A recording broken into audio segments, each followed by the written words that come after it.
আজকে ভিডিওতে থাকছে আজকে আমরা হঠাৎ প্ল্যান করে কোথায় গেলাম এবং আমার বোন আমার জন্য আমার পছন্দের কি জিনিস পাঠালো।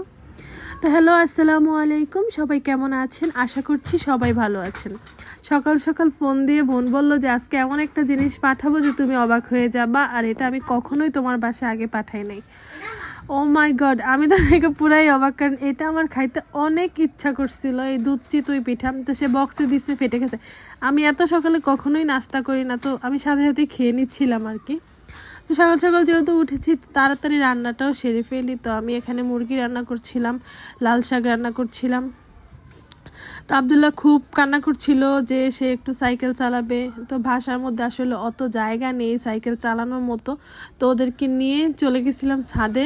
তো এই যে আলিফ তো আবদুল্লাহ দুজন খেলা করতেছিল, আমি দেখতেছিলাম। আজকে সকাল সকাল উঠেছি, এজন্য রান্না টান্না সব দ্রুতই শেষ হয়ে গিয়েছে। তো এই যে ভাই বোন দুইজনই দুষ্টুমি করছে, আবদুল্লাহ সাইকেল চালাচ্ছে, আলিফ তো পিছন পিছন দৌড়াচ্ছে, এ আর কি। তো বাসায় এনে ওদেরকে সন্ধ্যার দিকে আর কি আবদুল্লাহকে আমি পড়াশোনা করাচ্ছিলাম, তার স্কুলে এই যে বানান শেখাচ্ছে আর কি। তো এগুলো পড়তেছিল, তো সে বলতেছিল আম্মা আমাকে একটু ভিডিও করো, তো আমি ভিডিও করছি। এখন সে ভিডিওর মধ্যে বলতে পারছিল না, তাই বলে আচ্ছা কাট কাট ভিডিও শেষ করো। যাই হোক, হঠাৎ করে প্ল্যান করলাম এখন আমরা পুরান ঢাকা যাব। তো এই যে পুরান ঢাকা যাব বলছি মানে আলিফতা কান্নাকাটি শুরু, মানে সে যাবেই। আমি আর আমার হাজব্যান্ড যাব ভাবছিলাম, পরে ওকে নিয়ে নিচ্ছি আর কি। ও তো কান্নাকাটি, এই যে ও কি খুশি, সে তাকে রেডি করে দিয়েছি, এখন আমরা চলে যাব আর কি। তো আবদুল্লাহকে বলতেছিলাম আবদুল্লাহ তুমি থাকো, আমরা চলে যাই। তো সে বলছে, এই যে মন খারাপ করছিল একটু, তার তো মিস আসবে, এই জন্য তাকে নেওয়া যাবে না। তো আবদুল্লাহ এখানে মোবাইল দেখতেছিল, তা বলতেছি যে ফোনটা তোমার কাছে রেখে যাব, আম্মুকে ভিডিও কল দিও তুমি। তো অনেক কষ্টে তাকে রাজি করালাম, আর তাকে বললাম যে মিসের হোমওয়ার্ক করেছে এগুলো একটু দেখলাম। তো যেহেতু মোবাইল দিয়ে যাব সেটা শুনে তো সে অনেক খুশি, কারণ সে একটু গেমস খেলতে পারবে। তো এই যে আমরা বের হয়ে যাচ্ছিলাম, আমি আলিফতা সহ। আলিফতা খুবই এক্সাইটেড, কারণ সে যাচ্ছে, সে ভাইয়াকে বারবার বলছিল ভাইয়া টাটা, ভাইয়া টাটা। আবদুল্লাহ একটু মন খারাপ আবার একটু খুশি, কারণ ফোন তাকে দিয়ে যাচ্ছি। তো এই যে রাস্তায় যাওয়ার সময় আল্লাহ কি কিউট দুটো কুকুর ছানা, আমি আবার একটু ভিডিও করে নিচ্ছিলাম। তো রিক্সায় উঠে গিয়েছি, এখন আমরা চলে যাব। তো আপনাদের যদি আমার ভিডিও ভালো লেগে থাকে প্লিজ দয়া করে আমার চ্যানেলটা সাবস্ক্রাইব করে দিবেন, লাইক কমেন্ট এবং শেয়ার করে আমার পাশেই থাকবেন। তো এই যে পুরান ঢাকা চলে এসেছি। আমার আসলে একদমই কেন যেন পুরান ঢাকা ভালো লাগে না, কারণ কেমন যেন অনেক মেডিসিনের গন্ধ, জুতার গন্ধ, এইসব আমার একদমই পছন্দ না। কিন্তু আমার হাজব্যান্ডের খুবই পছন্দ।